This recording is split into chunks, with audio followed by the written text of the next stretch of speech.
Sababu 5 za maumivu ya tumbo chini ya kitovu. Yawezekana umewahi kupata maumivu ya tumbo. Lakini je, umewahi kufahamu kuwa eneo la tumbo maumivu yanapoanzia inaweza kuwa ni ishara ya tatizo fulani la kiafya?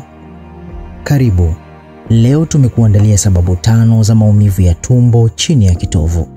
Sababu ya kwanza ni maambukizi ya njia ya mkojo, UTI. Maambukizi haya yanaweza kusababisha maumivu ya tumbo chini ya kitovu.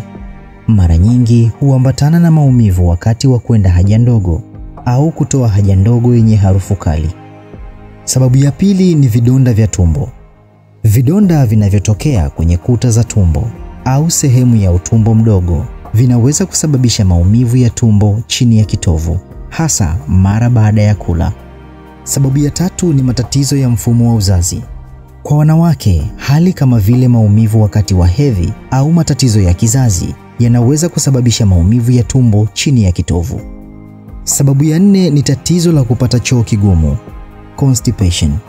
Changamoto za haja kubwa kama vile kupata choo kigumu au kutokupata choo kwa muda mrefu zinaweza kusababisha maumivu makali ya tumbo chini ya kitovu.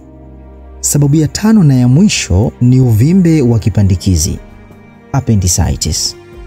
Maumivu ya appendix, yaani kidole tumbo, yanaweza kuanzia kwenye sehemu ya chini ya tumbo.